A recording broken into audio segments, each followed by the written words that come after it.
खेल या स्पोर्ट्स एक नौजवान को बहुत सारी बुराइयों से बचा लेता है। स्पोर्ट्समैन स्पिरिट पैदा करता है, हार बर्दाश्त करने का मादा आता है, जीत के लिए मेहनत और जद्दोजहद करना सीखता है, फाइटिंग एबिलिटीज पैदा करता है, मुखलिसी सिखाता है, डिसिप्लिन सिखाता है, जज्बा हुब्बुल वतनी पैदा करता है, मौका भी फराहम करता है कि वो आगे जाके मुल्क की नुमाइंदगी करे। पाकिस्तान क्रिकेट टीम के साबिक विकेट कीपर बैट्समैन, साबिक कप्तान, आइए आपकी मुलाकात कराते हैं राशिद लतीफ़ से। He seems very quietly composed and oh, what a great shot. That was probably hit like a middle, but picks it up beautifully through mid-wicket.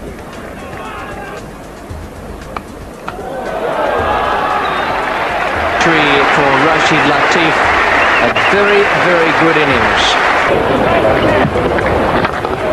Well, that's a beautiful shot. Mark Waugh, no chance. That's the mark of the talent of this young man.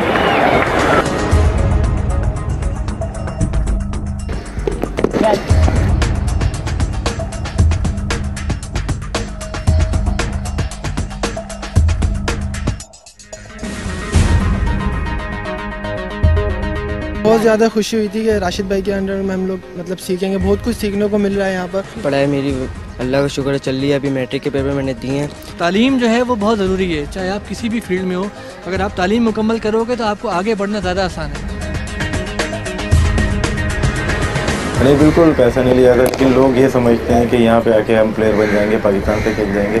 ये बिल्कुल भी नहीं है। पहला मकसद हमारा जो generation है हमारी, उसको स्पोर्ट्स के अंदर वापस लेके आए हैं।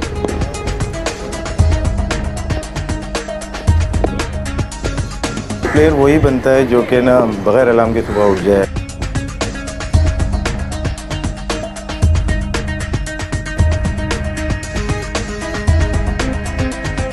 जो नहीं खेल रहे, मेरे ख्याल से उनको ज़रूर हेल्दी एक्टिविटीज़ में हिस्सा लेना चाहिए।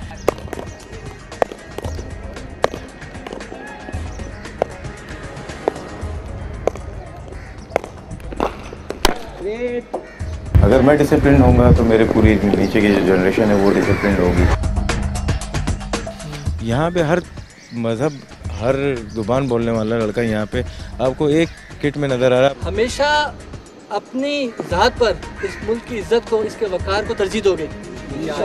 रहमान रहीम नेटवर्क की हमेशा से ये कोशिश रही है कि जिन भी मौज़ूआत को हाईलाइट करने की ज़रूरत होती है हमारे मुल्क में, हमारे इस कौम के लिए, तो हम उसको हाईलाइट करते हैं। आज हमने खेलों के साथ साथ खेल की स्पिरिट को भी उजागर करने की कोशिश की।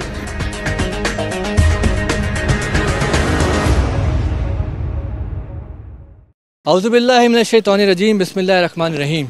अस्सलाम वालेकुम नाज़रीन, मैं खुर्रम गुल आपको अर्रहमान अर्रहीम नेटवर्क की जानिब से खुशामदीद कहता हूँ। नाज़रीन, जब हम स्पोर्ट्स या खेल की बात करते हैं तो स्पोर्ट्स या खेल सिर्फ तफरीह या एंटरटेनमेंट के लिए नहीं होता, बल्कि इसका एक बहुत ही सीरियस पहलू भी है जो एक नौजवान की ज़िंदगी से जिसका गहरा ताल्लुक़ है। क्योंकि नाज़रीन, खेल या स्पोर्ट्स एक नौजवान को बहुत सारी बुराइयों से बचा लेता है, उसको सेहतमंद रहने में और एक्टिव रहने में उसकी मदद करता है।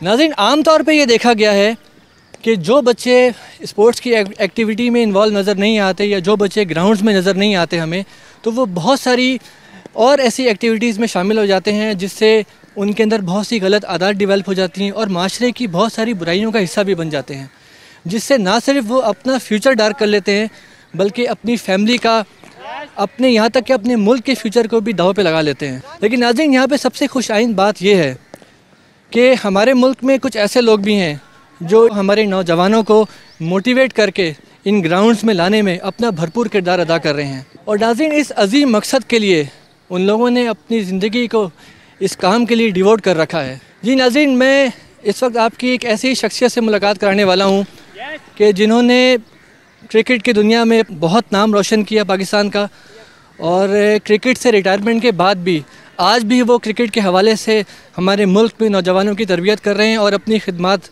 जो है वो पेश कर रहे हैं।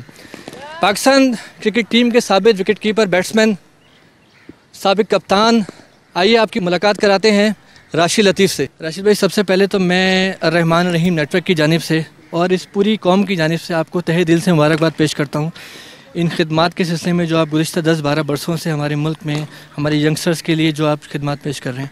नहीं, बहुत शुक्रिया जो आपके चैनल का जो कि इस एक्टिविटी को रिकॉर्ड कर रहा है और इसको ऑन एयर भी कर रहा है। और जाहिर सी बात है जितने भी चैनल होते हैं आजकल ज़्यादा कमर्शियल के ऊपर होते हैं और एडवर्टाइजिंग जब तक नहीं मिलती उनको चैनल चल नहीं सकते, लेकिन बड़ा किरदार रहा है आपके चैनल का जिसमें इन्होंने काम किया और इस मकसद के लिए यहाँ पे आने का और हमारी एकेडमी को कवर करने का बहुत शुक्रिया। तो हमारे नाज़रीन को बताएं कि ये ख्याल आपके जहन में कैसे आया, इसके पीछे क्या विजन था और वो क्या ऐसी बातें थी जिसने आपको इसकी बुनियाद रखने पे आपको मजबूर किया?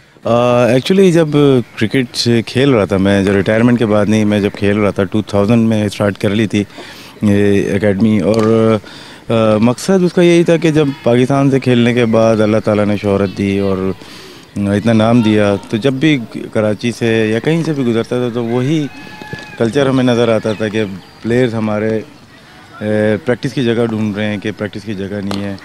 और जाहिर सी बात है बसों में जा रहे हैं, सामान ऊपर है, वो तो खैर सिस्टम अभी तक हमारे चल रहा है।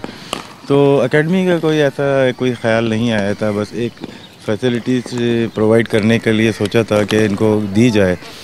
और 2000 में जिन लड़कों ने अच्छा परफॉर्म किया था अंडर 19 में और फर्स्ट क्लास क्रिकेट में, तो उनको मैंने मदऊ किया था। तकरीबन 40 प्लेयर्स थे जिसमें उस वक्त इतना नाम नहीं था। मोहम्मद शमी, दानिश कनेरिया, फैसल इकबाल, अतीकुज़्ज़मा और यूनुस खान, आसिम कमाल, फरहान आदिल, ये ऐसे प्लेयर थे, ज़ीशान परवेज़, जो कि फ़र्स्ट क्लास क्रिकेट में उस वक्त थे और टेस्ट मैचेस में नहीं आए हुए थे। तो वो एक ग्रुप था। उसके बाद जूनियर ग्रुप था जिसमें खुर्रम मंजूर, शाहज़ेब, फवाद आलम, खालिद लतीफ़, फ़हद इकबाल, इस तरह के काफ़ी प्लेयर थे। इनको मैंने बुला के कैंप हमने शुरू किया और ये 2000 की बात, ये 2000 की बात है। और हमने रेंट पे लिया यूबीएल का ग्राउंड, लोगों से डोनेशन करना शुरू कर दिया था और रेंट पे यूबीएल, दीवा एकेडमी।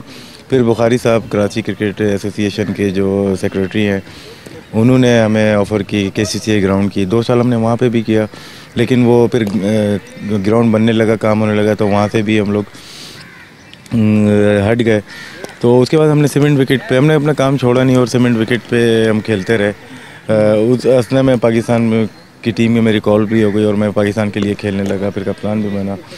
तो फिर उसके बाद हमने सिटी डिस्ट्रिक्ट गवर्नमेंट कराची को हमने अप्लाई भी किया हुआ था कि हमें एक लैंड चाहिए, और जिसमें हमें 2002 में हमने अप्लाई किया और अक्टूबर 2004 में जाके हमें जिस जगह हम खड़े हैं, ये कचरा कुंडी थी गुलबर्ग की, आपको सबको पता है, 92 ऑपरेशन क्लीनअप हुआ था। तो इस जगह खड़े में यहाँ पे 6 इनकाउंटर हो चुके थे और यहाँ पे आना मोहल्ले वालों से आप मालूम कर सकते हैं, रात में आप मगरिब के बाद इस जगह पे आ नहीं सकते थे। पूरी कचरा कुंडी यहाँ से लेके वहाँ तक पूरे गुलबर्ग का कचरा यहीं पे आता था। और जब हमने यहाँ पे सफाई शुरू की तो यहाँ पे व्हील कैप निकले, औरतों के पर्स निकले, बहुत सारी चीज़ें निकली यहाँ पे। और एक इतना आसान नहीं था यहाँ पे काम करना, काफ़ी मुश्किलात हमें हुई हैं, क्योंकि मेन ग्राउंड में एक पवेलियन पुराना बना हुआ था, उसकी इजाज़त लेना एक बड़ा मसला बना हुआ था। उसकी जाहिर सी बात है राइवल भी होते हैं आपके जो काम कर रहे हैं, राइवलरी आ जाती है, तो उसमें काफ़ी प्रॉब्लम्स हमें हुई हैं। लेकिन मैं क्रेडिट देता हूँ सैयद मुस्तफ़ा कमाल साहब को, जो बीच में आए और उन्होंने आके उस मसले को हल कराया। उसके बाद हमने ग्राउंड बनाया और ये ग्राउंड प्रैक्टिस एरिया तो हमने 6 महीने में बना लिया था, लेकिन पूरे ग्राउंड बनाने में 3 साल लग गए, क्योंकि एक परमिशन की वजह से हमें काफ़ी टाइम लगा। और उसके बाद सिलसिला कहीं रुका नहीं, माशाल्लाह से। जैसे नेमतुल्लाह साहब ने, ये जो पुरानी सिटी गवर्नमेंट थी, उन्होंने हमें ज़मीन अलॉट की थी और मैं खुश नसीब प्लेयर हूँ पाकिस्तान का, या कह सकते हैं कि जिसको बाकायदा में डॉक्यूमेंट में कोई एक लैंड दी गई हो। कहते हैं कि नियत साफ़ और मंजिल आसान। हो सकता है बिल्कुल, लेकिन यह है कि उनको मैंने मायूस नहीं किया कहीं पे भी, और अपना फ़ंड रेज करते रहे हम लोग।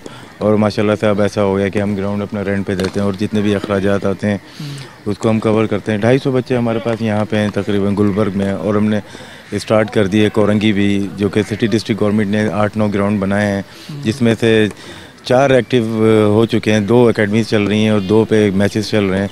इंशाल्लाह 6 महीने में हम नॉर्थ कराची 11J में जो ग्राउंड है उसकी भी बाकायदा लॉन्चिंग करेंगे, और बल्दिया में जो ग्राउंड है। तो